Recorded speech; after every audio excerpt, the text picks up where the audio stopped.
கர்த்தருடைய பரிசுத்த நாமத்திற்கு மகிமை உண்டாகட்டும். இந்த நாளில் வந்திருக்கிற நாம், அவருடைய சமூகத்திற்கு வந்திருக்கிற நாம் எப்படி இதை விட்டு கடந்து போக வேண்டும் என்றால், இயேசுவை சந்தித்த பின்பு, இயேசுவினிடத்தில் தேவையோடு வந்து அவரை சந்தித்த பின் அல்லது அவரை தொட்ட பின் எப்படி திரும்ப மனிதர்கள் போனார்களோ அப்படிப்பட்ட ஒரு மனிதராய் நாம் இந்த பூமியில் இருக்க வேண்டும். ஒவ்வொரு நாளும் இயேசுவை சந்தித்து அவரிடத்திலிருந்து ஒன்றை நாம் என்ன செய்ய வேண்டும்? பெற்றுக்கொள்ள வேண்டும். ஒரு பெரும்பாடுள்ள ஸ்திரீ அவரை தொட்டு உடனே சுஸ்தமானாள். சரியா? உடனே சுஸ்தமானாள். இப்படி தேவனுடைய வார்த்தையை கேட்கும்போது நமக்கு என்ன உண்டாகணும்? ஒரு சுகம் உண்டாக வேண்டும், ஒரு தெளிவு உண்டாக வேண்டும், ஒரு பார்வை உண்டாக வேண்டும். சரியா? தேவன் யாரை தேடுகிறார்? தேவன் எப்படிப்பட்டவர்களை அவர் தேடுகிறார்? எப்படிப்பட்டவர்களுக்காய் இந்த பூமிக்கு அவர் வந்தார் என்பதை நாம் பார்க்கும்போது, ஏசாயா தீர்க்கதரிசியின் புஸ்தகம் 61 அதிகாரம், ஏசாயா தீர்க்கதரிசியின் புஸ்தகம் 61 அதிகாரம்,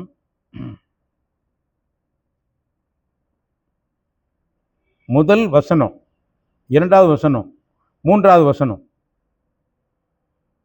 4ஆம் வசனம். இந்த 4 வசனத்தையும் நீங்க படிக்கணும்.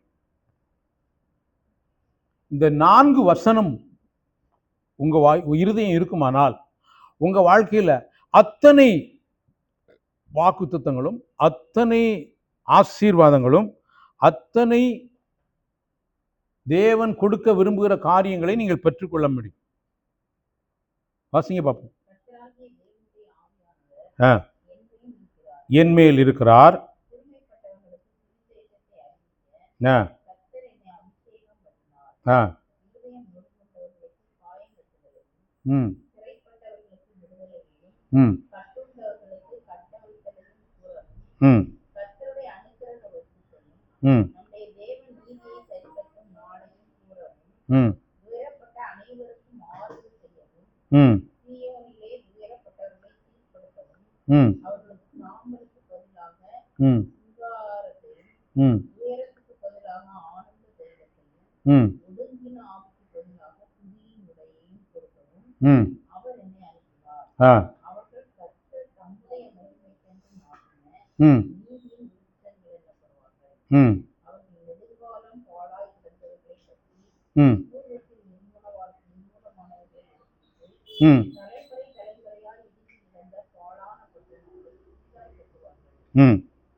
புதிதாய் கட்டுவார்கள்.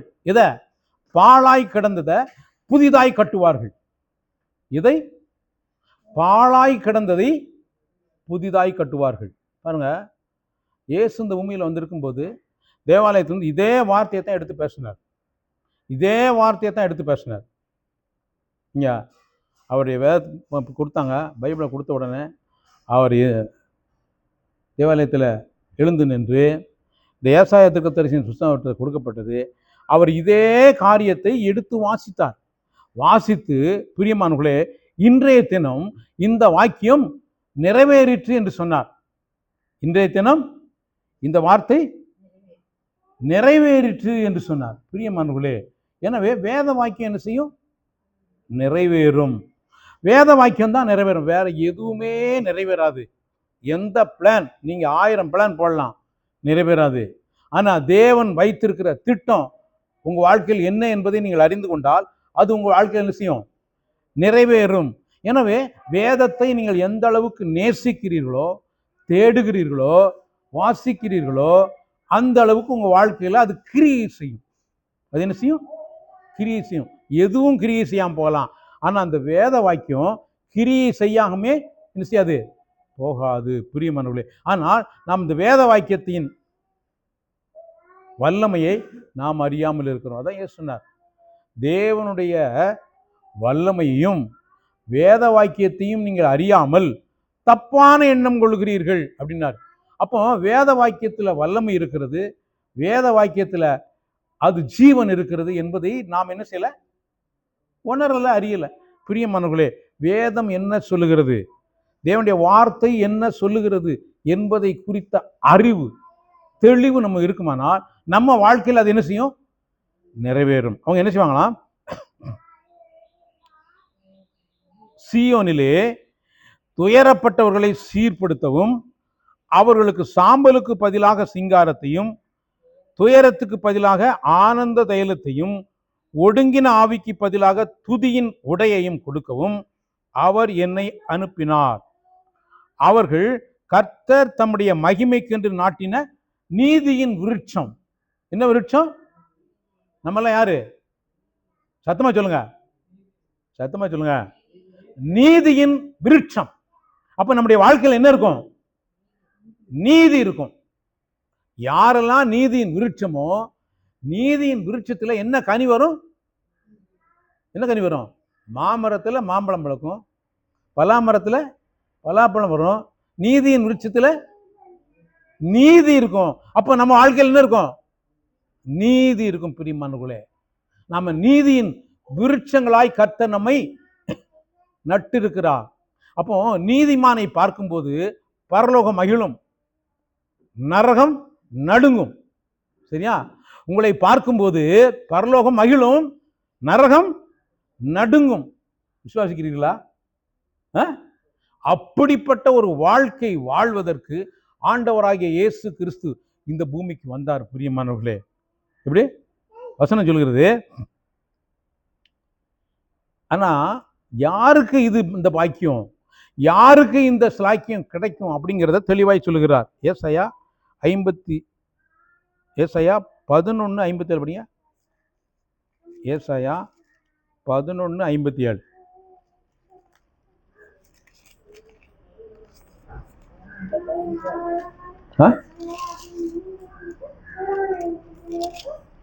சரி, சங்கீதம் 51:15-16 சங்கீதம் 51.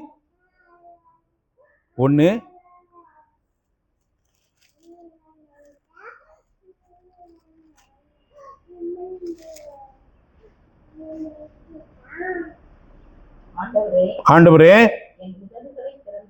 ஃபர்ஸ்ட் எங்க திறக்க வேண்டியிருக்கு? உதடு.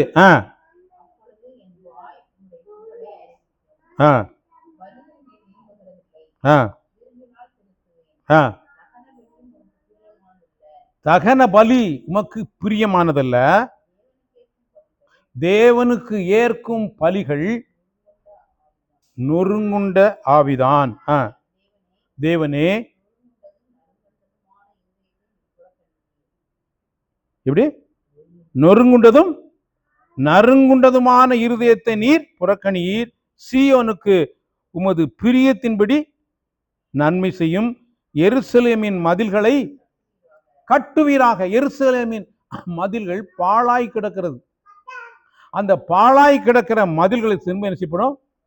எருசலேம், சீயோன், இந்த ரெண்டு வார்த்தையும் ரொம்ப முக்கியமான வார்த்தை. நீங்க பைபிளில் தேடி படிக்கும்போது எருசலேம், சீயோன், இந்த ரெண்டை குறித்தும் தேவன் என்ன பேசுகிறார் என்பதை குறித்து நீங்க வேதத்தை வாசித்து புரிந்து கொள்ள வேண்டும்.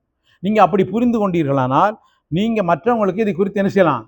பேசலாம், செய்தி கொடுக்கலாம், அவங்கள உற்சாகப்படுத்தலாம், அவங்கள தூக்கி விடலாம். நீங்க பாருங்க, அதே இந்த வசனத்தை அப்படி வச்சுக்கிட்டே நீங்க 3ஆம் வசனம் ஏசாயா 66:3 படிங்க. சீயோனிலே துயரப்பட்டவர்களை சீர்படுத்தவும், அவர்களுக்கு சாம்பலுக்கு பதிலாக சிங்காரத்தையும், துயரத்துக்கு பதிலாக ஆனந்த தைலத்தையும், ஒடுங்கின ஆவிக்கு பதிலாக துதியின் உடையையும் கொடுக்கவும் அவர் என்னை அனுப்பினார். அப்போ இயேசு கிறிஸ்து அனுப்பப்பட்டவனுடைய நோக்கம் யாரு? யாருக்காக வந்தாரு? நொறுங்கின இருதயம் உடையவர்களுக்கு. எப்படிப்பட்ட இருதயம் உள்ளவங்களுக்கு? நொறுங்கின பணிந்த ஆவியுடையவர்களுக்கு தான் அவர் கிரியை செய்ய முடியும். தவிர எல்லாருக்கும் இல்லை. நிறைய பேர் நினச்சிக்கிட்டு இருக்காங்க எல்லாருக்கும். அப்படிலாம் கிடையாது. வேதம் திட்டமும் தெளிவாய் சொல்கிறது. பிரியமானவர்களே, ஒரு பெரிய பணக்காரனாக இருந்தாலும் அவன் நொறுங்கின இருதயமுடையவனாக இருக்க முடியும். ஒரு ஒன்றுமே இல்லாத ஏழையாக இருந்தாலும் அவன் கடின இருதயம் உள்ளவனாக இருக்க முடியும். எப்படி? ஒன்றுமே இல்லை, அவன் கடின இருதயம் உள்ளவனாக இருக்க முடியும். ஆனால் எல்லாம் இருக்கு, ஆனால் அவன் எப்படி இருக்க முடியும்? நொறுங்கின இருதயமுடையவனாக இருக்க முடியும். நம்முடைய இருதயம் எப்படிப்பட்டது என்பதை தேவன் பார்க்கிறாரே தவிர நீங்கள் எப்படிப்பட்ட பணக்காரனா இருக்கலாம் ஏழையா இருக்கான அவர் என்ன செய்யல, பார்ப்பதே இல்லை. அதனாலதான் வேதம் சொல்லுகிறது நொறுங்கின இருதயம் உடையவர்களுக்கு. தாவீது ராஜா தான், ஆனா அவன் இருதயம் எப்படி இருந்துச்சு, நொறுங்கி இருந்தது. இன்னைக்கு நம்முடைய இருதயம் எப்படி இருக்கிறது பிரியமானவர்களே? வேதம் இப்படிப்பட்டவர்களுக்கு தான் மிகுந்த ஆசீர்வாதமாக இருக்கிறது. ஏசாயா 57 14 15 16 படிங்க. ஏசாயா 54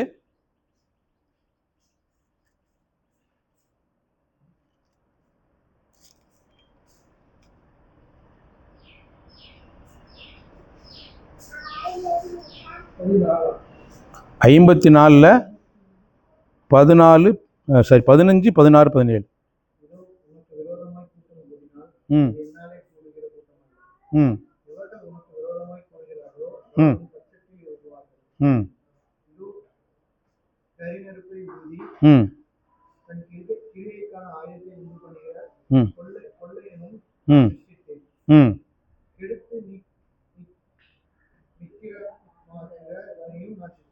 ம்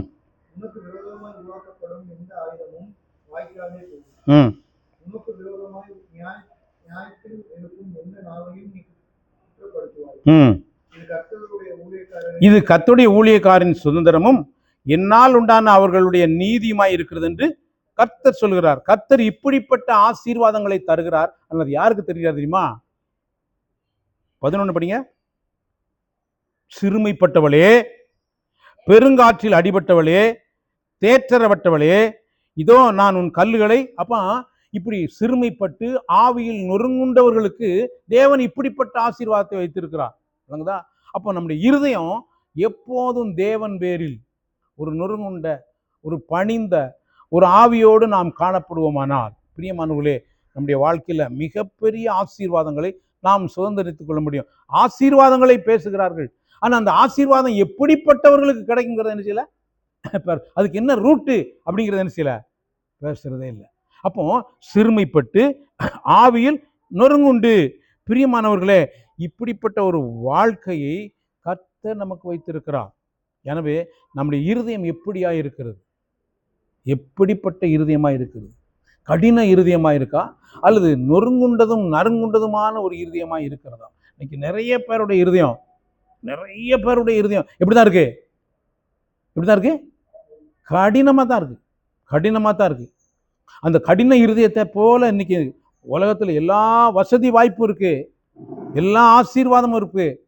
எல்லா ஆசீர்வாதத்தோட மேன்மையான ஆசீர்வாதம் என்னன்னா நறுங்குண்டதும் நொறுங்குண்டதுமான இருதயம். பிரியமானவர்களே, அங்கே கர்த்தர் வாசம் பண்ணுகிறார். அதாவது லூக்கா எழுதின சுவிசேஷம், லூக்கா எழுதின சுவிசேஷம் 2ஆம் அதிகாரம்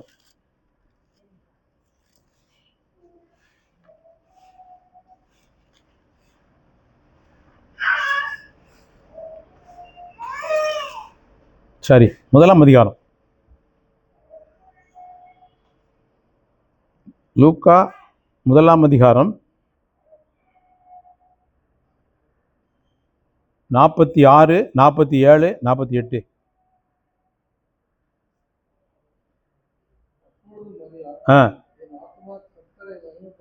என் ஆத்துமா கர்த்தரை மகிமைப்படுத்துகிறது. பாருங்க, ஆத்துமா மகிமைப்படுத்துகிறது, ஆவி களி கூறுகிறது.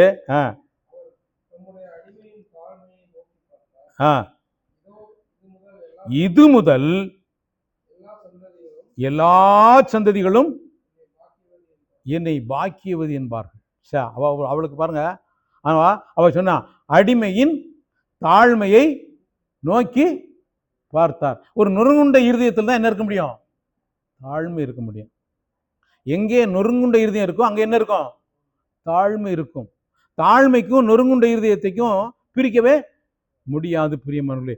எனவே இப்படிப்பட்ட ஒரு பெண், அவர் இப்படிப்பட்ட நபரை தான் அவர் தேடிக்கொண்டிருக்கிறார்.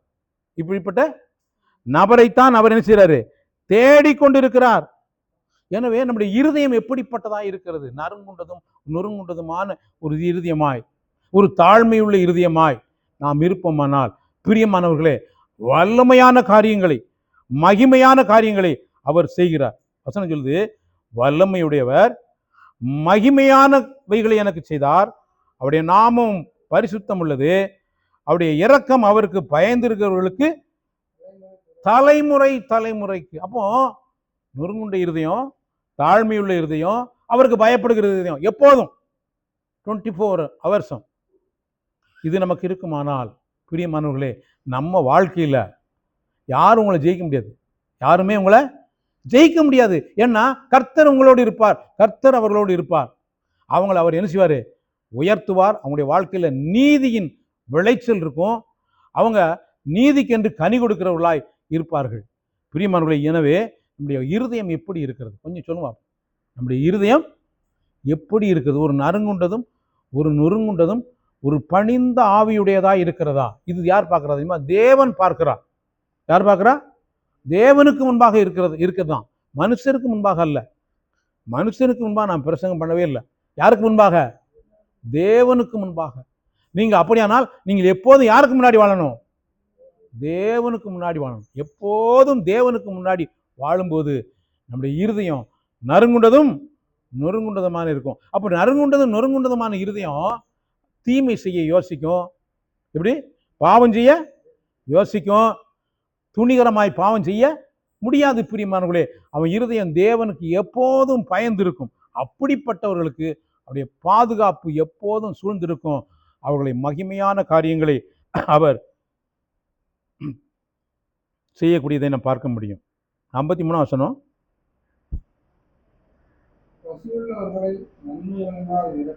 பசியுள்ளவர்களை நன்மையினால் நிரப்பி ஐஸ்வர்யம் உள்ளவர்களை வெறுமையா அனுப்பிட்டார். பாருங்க, விளங்குதா? அப்போ ஐஸ்வர்யமா இருக்கிறவங்கலாம் எப்படி அலைவான்? அவனுக்கு ஒருவேளை அவனுக்கு நொறுங்குண்ட இருதயம் இருக்குன்னா அவன் வெறுமையா இருக்க மாட்டான். நல்லா கவனிச்சுக்கணும். ஒரு பணக்காரனா இருக்கான், ஐஸ்வர்யமா இருக்கான், அவனுக்கு நொறுங்குண்ட இருதயம் இருக்கும்னா அவன் எப்படி இருக்க மாட்டான்? வெறுமையா இருக்க மாட்டான். அவன் செழிப்பா இருப்பான். அவன் எப்படி இருப்பான்? செழிப்பா இருப்பான். ஆனால் பசியுள்ள ஆத்துமாவாய், தேவன் மீது தாகமுள்ள ஆத்துமாவாய், ஒரு நொறுங்குண்ட ஆத்துமாவாய், அவருடைய வசனத்தை தேடுகிற, அவருடைய வசனத்திற்கு நடுங்குகிற ஆத்துமாவாய் நாம் வாழ்வோமானால் நம்முடைய வாழ்க்கையில செழிப்பா இருப்போம். முதல்ல ஆத்துமாவில் செழிப்பா இருப்போம். இங்க ஆத்துமாவில் செழிப்பா இருக்கும்போது இந்த உலகத்தின் செழிப்பு தன்னால வந்து ஒட்டும். உங்களுக்கு நீங்க ஆத்துமாவில் செழிப்பா இருக்கும்போது இந்த உலகத்தின் செழிப்பு உங்களுக்கு என்ன செய்யும்? தன்னால வந்து சேரும். அதைத்தான் இயேசு மாற்றி சொன்னார். முதலாவது தேவனுடைய ராஜ்யத்தையும் அவருடைய நீதியும் தேடுங்கள், அப்பொழுது இவைகளெல்லாம் உங்களுக்கு என்ன செய்யப்படும்? கூட கொடுக்கப்படும். அது தாவீது சொன்னா, நன்மையும் கிருபையும் என்னை தொடரும். நன்மையும் கிருபையும் நான் தொடர்வதல்ல, நன்மையும் கிருபையும் என்னை தொடரும். நான் கர்த்தருடைய வீட்டிலே நீடித்த நாட்களாய் நிலைத்திருப்பேன் அப்படின்னு சொன்னான். எனவே பிரியமானவர்களே, நமக்கு இன்னைக்கு நொறுங்குண்டதும் நறுங்குண்டதுமான ஒரு இருதயம் இருக்கிறதா? தேவனுடைய பார்வையில், மனுஷனுடைய பார்வையில் நான் பேசலை. மனுஷனுடைய பார்வையில் நான் பேசலை. தேவனுடைய பார்வையில் உங்களுக்கு ஒரு நறுங்குண்டதும் நொறுங்குண்டதுமான இருதயம் இருக்கிறதா? அப்படின்னா அது எப்போ வரும் அப்படின்னா, ஏசாயா 66 1-2 மணிங்க.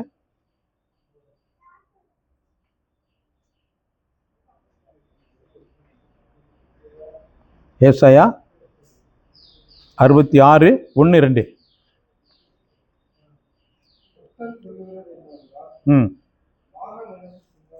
வானம் எனக்கு சிங்காசனம்,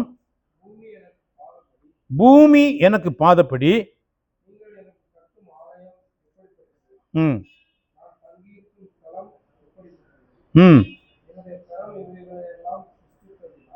என்னுடைய கரம் இவைகளை எல்லாம் சிருஷ்டித்ததினால்,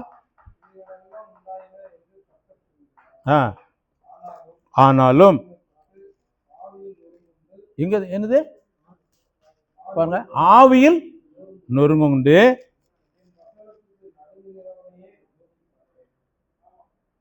அப்போ இருதயம் நொறுங்குனா என்ன செய்யும்? வசனத்துக்கு நடுங்கணும். அதுதான் உண்மையான ஒரு நொறுங்குதல். வசனத்துக்கு நடுங்குறவன் தான் உண்மையான நொறுங்குதல். நமக்கு சாப்பாட்டுக்கு இல்லை, செத்து போனாங்க, இந்த நடுங்குதல், இந்த நொறுங்குதல் இல்லை, வசனத்துக்கு நடுங்குதல். எத்தனை பேர் வசனத்துக்கு நாம் நடுங்குறோம்? பிரியமானவர்களே, தாவீது அப்படி வசனத்திற்கு அவன் பயப்படுகிறவனாக இருந்தான். அப்படி பயப்படுகிறவனாக இருந்தான்.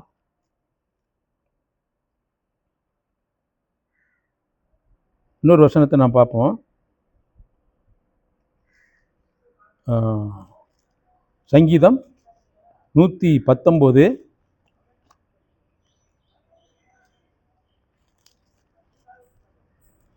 அந்த தாவீது எப்படியெல்லாம் தன் ஆத்துமாவை தேவனுக்கு முன்பாய் கொண்டு போய் சேர்க்கிறான் அப்படிங்கிறத பார்க்க. சங்கீதம் 119 161 படிங்க.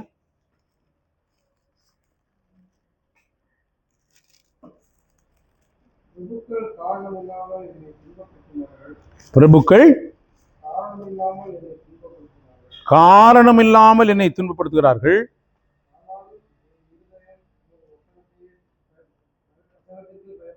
இதுதாங்க நொறுங்குண்ட இருதயம். இப்படி மற்றவங்கெல்லாம் என்னை காரணம் இல்லாமல் நினைச்சுதாங்க துன்பப்படுத்துறாங்க. நான் என்ன செய்றேன்? வசனத்திற்கே பயப்படுகிறேன். இயேசு எப்போதுமே வசனத்தான் பயப்பட்டார், வசனத்தான் பேசினார். பிசாசு துரத்தும் போது இப்படி எழுதியிருக்கிறதே, இப்படியும் எழுதியிருக்கிறதே, இந்த 2 வார்த்தையும் பேசினார். 3வது தடவை பேசும்போது தான் அப்பாலே சாத்தான் நினைச்சாரு, துரத்தி விட்டார். பிரியமானவர்களே, பிரபுக்கள் காரணமில்லாமல் என்னை துன்பப்படுத்தினார்கள், ஆனாலும் என் இருதயம் உமது வசனத்திற்கே பயப்படுகிறது. அப்போ வசனத்துக்கு பயப்படுகிற இருதயம் தான் எப்படிப்பட்ட இருதயம்? நொறுங்குண்ட இருதயம். வசனத்திற்கு பயப்படுகிற இருதயமே நொறுங்குண்ட இருதயம். அதே அதிகாரத்தில் 23 வசனம் படிங்க. 23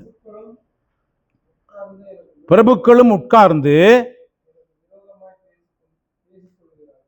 பேசிக் கொள்கிறார்கள், உமது அடியேனோ உமது பிரமாணங்களை தியானிக்கிறேன். நம்ம வசனத்தை படிக்கும்போது நம்ம எப்படி வாசிக்குமோ அதை பொறுத்து நம்முடைய உள்ளான தாகம் அப்படி வெளிப்பட்டோம். நாமெல்லாம் எப்படி பார்த்துருந்தோம் தெரியுமா?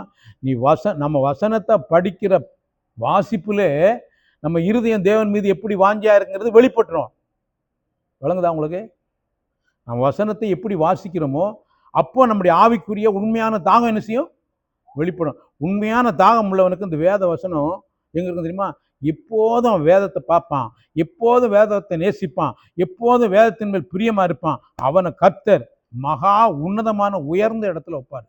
பிரியமானவர்களே, நாம் இது டைம் பாஸிங்காக செய்கிறதே கிடையாது. அது அப்படிப்பட்ட நோக்கமே செய்யவில்லை.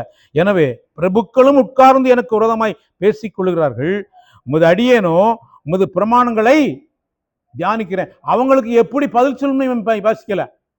அவங்க என்னெல்லாம் செய்வாங்க, அவங்களுக்கு எப்படி கவுண்டர் கொடுக்கணும் அப்படின்னு அவன் சில யோசிக்கல. இவன் என்ன செய்றான்? வசனம் என்ன சொல்லுது, நான் வசனத்துக்கு கீழ்ப்படிவேன்.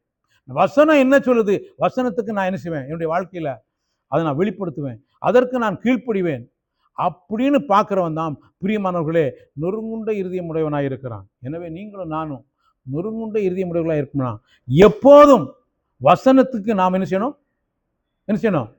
நடுங்கணும். அப்போ வசனத்தின் மேல நம்ம வாசிக்கணும், வசனத்தை தியானிக்கணும், வசனத்திற்கு கீழ்ப்படியணும். நீங்கள் வசனத்தை வாசித்து, வசனத்தை நேசித்து, வசனத்துக்கு கீழ்ப்படிவீர்களானால் தேவனை துதிப்பது உங்களுக்கு எளிதாக இருக்கும். தேவனை துதிப்பது எளிதாக இருக்கும், அவரை பாடுவது எளிதாக இருக்கும். அவரை பாடுவதும் அவரை மகிமைப்படுத்துவதும் அவருக்கு இன்பமானதும் ஏற்றதுமாய் இருக்கும். பிரியமானவர்களே, எனவே நம்முடைய வாழ்க்கையில் எதுக்கு நடுங்கணும்?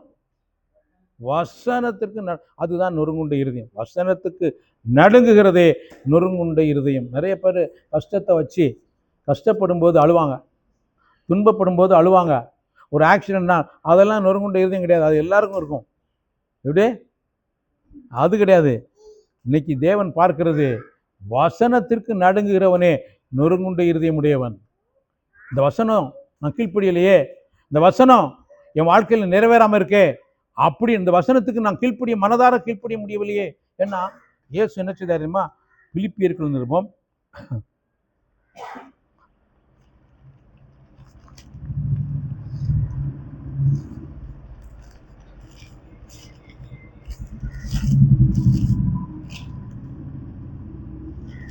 2ஆம் அதிகாரம்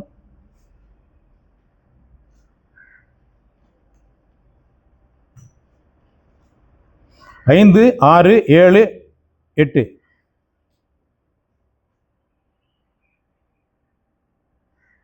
பிலிப்பியர்கள் நிருபம் 2ஆம் அதிகாரம்.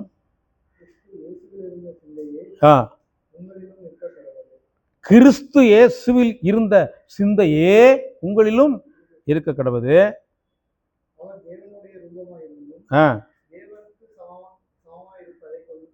கொள்ளையாடின பொருளாக எண்ணாமல் தம்மை தாமே வெறுமையாக்கி அடிமையின் ரூபம் எடுத்து மனுஷர் சாயலானார்.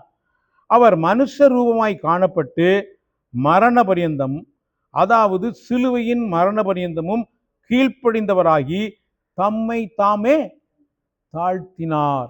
தம்மை தாமே தாழ்த்தினார். இதுதான் கிறிஸ்து இயேசுவில் இருந்த சிந்தை. கிறிஸ்து இயேசுவில் இருந்த சிந்தை உங்களிலும் இருக்க கடவுது. இது கட்டாயம், இது ஆப்ஷன்லாம் கிடையாது. இது ஆப்ஷன்லாம் கிடையாது, கட்டாயம். பிரியமானவர்களே, ஆதலால் தேவன் எல்லாவற்றுக்கும் மேலாக அவரை உயர்த்தி இயேசுவின் நாமத்தில் வானோர் பூதலத்தோர் பூமியின் கீழானுடைய முழங்கால் யாவும் முடங்கும்படிக்கும் பிதாவாகிய தேவனுக்கு மகிமையாக இயேசு கிறிஸ்து கர்த்தர் என்று நாவுகள் யாவும் அறிக்கை பண்ணும்படிக்கும் எல்லா நாமத்திற்கும் மேலான நாமத்தை அவருக்கு தந்தருளினார். பிரியமானவர்களே, எனவே வேதம் நமக்கு தெளிவாய் சொல்லுகிறது, இயேசு எப்போதுமே ஒரு நொறுங்குண்ட மனிதனாய் இந்த பூமியில் வாழ்ந்தார். இப்படி வாழ்ந்தார். அவர் தேவகுமாரன், ஆனாலும் ஒரு நொறுங்குண்ட மனிதனாய் வாழ்ந்தார். அப்படி வாழ்ந்ததுனால அவர் எல்லாவற்றுக்கும் மேலாக உயர்த்தினார் என்று பரிசுத்த ஆவியானவர் வேதத்தில் எழுதி வைத்திருக்கிறார். இதை பார்க்கும்போது எபிரேயர்களை பார்க்கிறோம். எபிரேயர்லையும் அதை பற்றி எழுதியிருக்கிறது பாருங்க. எபிரேயருக்கு நிருபம் இதுதான் நமக்கு முன்னாடி வைத்திருக்கிற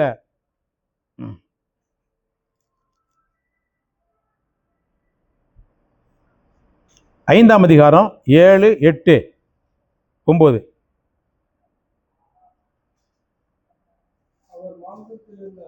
அவர் மாம்சத்தில் இருந்த நாட்களில்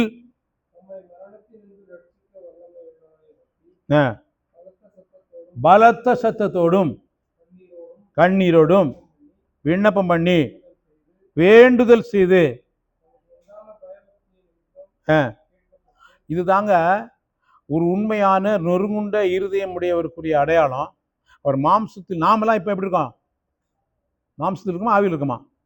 மாம்சத்தில் அங்கே இருக்கோம். மாம்சத்தில் இருக்கும் நாட்கள் நாம் இதை செய்ய வேண்டும் என்று நமக்கு இயேசு முன்மாதிரியாய் காண்பித்திருக்கிறார்.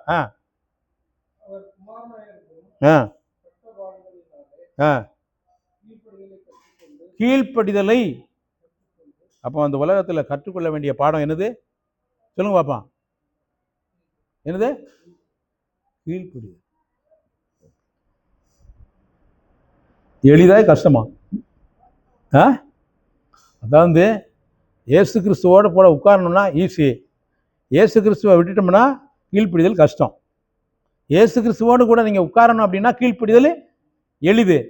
நீங்கள் இயேசு கிறிஸ்து வேண்டாம் அப்படின்னா கீழ்ப்படியவே தேவையே இல்லை. ஏன்னா அவர் குமாரனாக இருந்தும் பட்ட பாடுகளினாலே கீழ்ப்படிதலை கற்றுக்கொண்டு தாம் பூரணரான பின்பு தமக்கு கீழ்ப்படுகிற யாவரும் நித்திய ரட்சிப்பை அடைவதற்கு காரணராகி. பாருங்க, அப்போ நித்திய ரட்சிப்பை பெற்றுக்கொண்டவன் என்ன செய்வான்? நித்திய ரட்சிப்பை பெற்றுக்கொண்டவன் கீழ்ப்படிவான். இது தேவன் நமக்கு கொடுத்திருக்கிற சுயாதீனம். இது என்னது? கர்த்தர் நமக்கு கொடுத்திருக்கிற சுயாதீனம். இது ஒரு அடிமைத்தனம் அல்ல. கீழ்ப்படிய வேண்டும் என்பது என்னது கிடையாது. நீ எப்படியாவது கீழ்ப்படியணும் அப்படிங்கிறது இல்லை. கீழ்ப்படியதும் கீழ்ப்படியாமல் இருப்பதும் யாருடைய விருப்பம்? அவர் விருப்பம். இப்படி கொடுத்தாரு. அதனால நீ கீழ்ப்படிஞ்சுதான் ஆகணும் அப்படின்னு நினைச்ச மாட்டாரு. ஆனால் கீழ்ப்படிந்தா அதற்குரிய பலனை அவர் கண்டிப்பாக தருவார். சரியா? இளையகுமாரன் திரும்ப வந்தான். உங்களுக்கு தெரியும் கதை, சம்பவம். இப்படி திரும்ப வரும்போது லூக்கா எழுதின சுவிசேஷம் 15ஆம் அதிகாரம்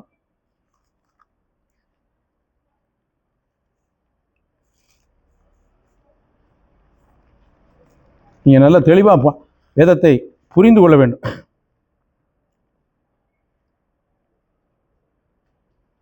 லூக்கா 15.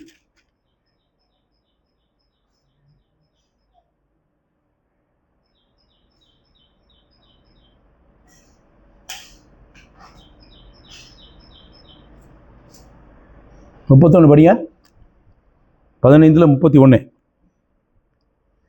30 சேர்த்து படிச்சுன்னா புரியும். பேசிகளிடத்தில் உம்முடைய ஆஸ்தியை அழித்து போட்ட உம்முடைய குமாரனை இவன் வந்தவுடனே கொளுத்த கன்றை இவனுக்காக அழிப்பித்தீரே என்றான். அதற்கு தகப்பன், மகனே, நீ எப்போதும் என்னோடு இருக்கிறாய், எனக்குள்ளதெல்லாம் சரி, எனக்குள்ளதெல்லாம் யாருக்குரியது? யாருக்கு?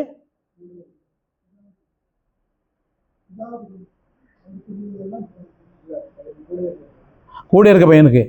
வந்தவனுக்கு உண்டா? வந்தவனுக்கு கிடையாது. நல்லா புரிந்து கொள்ளுங்க. வந்தவனுக்கு என்ன கிடையாது? சொத்துல பங்கு கிடையாது. ஆனால் என்ன உண்டு? சந்தோஷத்தில் பங்கு உண்டு, பரலோகம் உண்டு. ஆனால் சொத்துல பங்கு கிடையாது. என்னுடையதெல்லாம் உன்னுடையன்ட்டாரு. இப்போ இவன் வந்து கேட்க முடியுமா?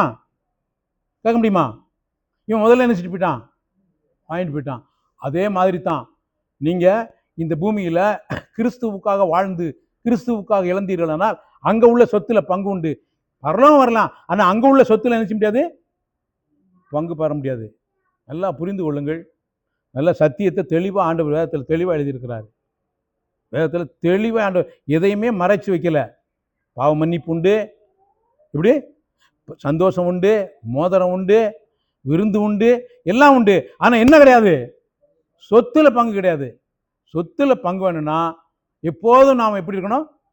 அவரோடு இருக்க வேண்டும். நம்ம மனம் போல வாழ்ந்துட்டு, பாவத்துக்கு அடிமைத்தனமாக வாழ்ந்துட்டு, இப்படி 6 நாள் நம்ம மனம் போல வாழ்ந்து அப்படி வாழ்ந்துட்டு வந்தோம்னா எதில் கிடையாது? சொத்துல பங்கு கிடையாது. ஆனால் என்ன உண்டு? மீதி எல்லாம் உண்டு. என்ன விளங்குதா? எனவே 6 நாள் நம்ம எப்படி வாழ்கிறோம், நம்முடைய கண்ணு, நம்முடைய இருதயம், நம்முடைய ஆத்துமா எப்படி பயன்படுத்துகிறோம் என்பது ரொம்ப முக்கியம். ஆத்தும ரட்சிப்பு அடைஞ்சிட்டோம், ஆனால் சரீர மீட்பு என்ன செய்யாது? இல்லாமல் போயிரும். பெரியமார்களே, சரீர மீட்பு நமக்கு வேண்டுமல்லவா? சரீர மீட்பும் நமக்கு. அப்படியானால் நாம் தேவனுடைய வார்த்தையை நாம் கேட்டு ஒரு நொறுங்குண்ட இருதயத்தோட அதற்கு கீழ்ப்படியும் போது நம்முடைய வாழ்க்கை ஆவிக்குரிய ஆசீர்வாதத்தையும் நாம் பெற்றுக்கொள்வோம், பூமிக்குரிய ஆசீர்வாதத்தையும் நாம் பெற்றுக்கொள்வோம். அப்போ ஆவிக்குரிய ஆசீர்வாதத்தையும் பூமிக்குரிய ஆசீர்வாதத்தையும் அவர் தர விரும்புகிறார். ஆனால் எல்லாமே எப்படி இருக்கு? நிபந்தனையின் பேர்ல இருக்கு. ஆனால் ரட்சிப்பு நீ விசுவாசத்தை பெற்றுக்கொள்ளலாம். ரட்சிப்பு அது கிருபையா இருக்கு, விசுவாசத்தினால் பெற்றுக்கொள்ளலாம். ஆனால் அவர் தருகிற பரலோகத்தின் ரகசியங்கள், பரலோகத்தின் ஆசீர்வாதங்கள் எல்லாமே கண்டிஷன் பேரில் வச்சிருக்கிறார். நறுங்குண்டதும் நொறுங்குண்டதுமான இருதயம். அப்போ நறுங்குண்டதும் நொறுங்குண்டதுமான இருதயம் நமக்கு இருக்குமானால் பிரியமானுடைய அவருடைய வேத வசனத்தை நாம் நேசிப்போம், அவருடைய வேத வசனத்துக்கு கீழ்ப்படிவோம், அந்த வேத வசனத்துக்கு நாம் ஒப்பு கொடுப்போம், அவரோடு எப்போதும் வாழ்வோம், அவருடைய மகிமையில் நாம் பங்கு பெறுவர்களாக இருப்போம். இப்படிப்பட்ட வாக்குத்தத்தத்தை நாம் விசுவாசித்து அதை சுதந்திரித்து இந்த பூமியிலும் நித்தியத்திலும் மகிமையாய் வாழ கர்த்தர் தாமே நமக்கு உதவி செய்வாராக. ஆமென்.